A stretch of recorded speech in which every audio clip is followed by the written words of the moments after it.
છેલ્લા કેટલા સમયથી સુરત સિટીમાં બોડી ઓફેન્સીસ અને પ્રોપર્ટી ઓફેન્સીસનો કંટ્રોલ કરવા માટે જે અમારી વિવિધ કાર્યવાહી ચાલુ છે, જેમાં વાહન ચેકિંગ પોઈન્ટ પણ છે, અસામાજિક તત્વો જે છે એ લોકોને આઈડેન્ટિફાય કરવા, જે લોકો પાસા તડીપારમાં છે એ લોકોને ચેક કરવા, પાસા જે ગાડીને આવ્યા છે એ લોકોને આરોપીઓને પણ ચેક કરવા, એમની પ્રવૃત્તિઓ શું છે એ ચેક કરવા, અટકાયતી પગલાં લેવા, કોમ્બિંગ કરવું, જોઈન્ટ કોમ્બિંગ કરવું, મેગા કોમ્બિંગ કરવું, આ બધી જે અમારી કાર્યવાહી ચાલે છે એ સંદર્ભમાં જ વાહન ચેકિંગ પોઈન્ટનું અમારું જે સારોલી પોલીસ સ્ટેશન ખાતે નિયોન ચેકપોસ્ટ છે ત્યાં વાહન ચેકિંગ ચાલુ હતું. અને એ ચેકપોસ્ટ ઉપર જ્યારે ગઈકાલ રોજ વાહન ચેકિંગ ચાલુ હતું ત્યારે પબ્લિક ટ્રાન્સપોર્ટેશનમાં ચેકિંગ કરતા દરમિયાન શંકાસ્પદ આપણને એક ઇસમ દેખાયો હતો, જેની પાસે જે મુદ્દામાલ હતો કે બેગ હતી એ ચેક કરતાં આપણી પાસે આશરે 44 લાખનું મુદ્દામાલ મળ્યો છે.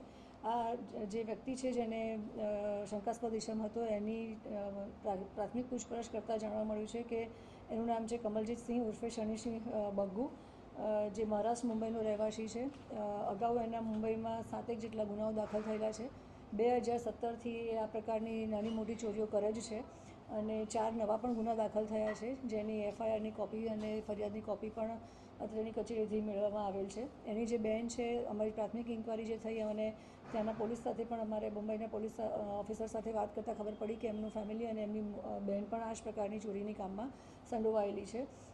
જે દાગીના મળ્યા છે એ આશરે 33 જેટલા તોલા જેટલું સોનું મળેલું છે, જે છેલ્લી 4 એણે જે ચોરી કરી હતી બોમ્બેમાં, જે આશરે 44,12,000 રૂપિયાનો થાય છે. 70,000 રૂપિયા એની પાસેથી રોકડા મળ્યા હતા, એક મોબાઈલ અને કાંડા ઘડિયાળ જે પણ એને ચોરીના પૈસામાંથી જ ખરીદી હતી, એટલે આશરે 45,26,000નો મુદ્દામાલ અમે કબજે કર્યો છે. અને બોમ્બેથી જે ઓફિસર આવ્યા છે, અમે 41 વંડી અત્યારે કરી છે અને એને અમે હેન્ડઓવર કરી રહ્યા છીએ. સુરત કઈ રીતે પહોંચ્યો? સુરતથી ક્યાંક બીજે જવાનું હતું શું ત્યાં? એણે જે બોમ્બેમાં ઘરફોડ ચોરી કરી અને એ બધો 4 જેટલું ચોરી કરી છે થોડા સમયમાં, અને એ બધો સામાન લઈ અને પોતે ખાટુ શ્યામ મંદિરે દર્શન કરવા માટે જતો હતો. એટલે પબ્લિક ટ્રાન્સપોર્ટમાં બેસી અને બોમ્બેથી બેસી સુરત થઈ અને ખાટુ શ્યામ એ રાજસ્થાન જવાનો હતો અને અમારા વાહન ચેકિંગ દરમિયાન અમે એને પકડી પાડેલ છે.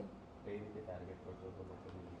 જે જગ્યાએ ઘર બંધ હોય અને સોસાયટીઓમાં ફરવું, જે જગ્યાએ ઘર બંધ હોય અને બહાર ન્યૂઝપેપર પડેલા હોય અથવા તો પૂજાનો કોઈ સામાન કે ફૂલહાર 2-3 દિવસથી પડ્યા હોય તો એ ટાર્ગેટ કરતો હતો અને રેકી કરતો હતો. અને એ પ્રકારે એ શંકા સેવતો હતો કે કદાચ આ ઘર બંધ હોઈ શકે છે અને એ પ્રકારે એની રેકી કરી અને ઘરફોડ ચોરી રાત દરમિયાન કરતો હતો.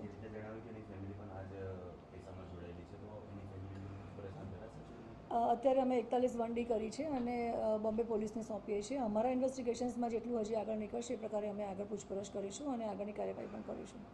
પ્રોફેશનલ ચોરી જ કરે છે કે બીજો કોઈ ધંધો વ્યવસાય એની સાથે કરે છે? નાની મોટી છૂટક મજૂરી જ કરતો હતો એ, કે ક્યારેક મજૂરી મળી જાય પોટલા લેવાની અથવા તો કોઈ નાની મોટી કોઈ જગ્યાએ દુકાનમાં, તો એ પ્રકારની છૂટક મુજબ મજૂરી જ કરતો હતો. અને રાત દરમિયાન 2017થી એ રેકી કરી અને આ પ્રકારે ચોરી કરતો હતો અને ઓલરેડી ગુના દાખલ થયેલા છે.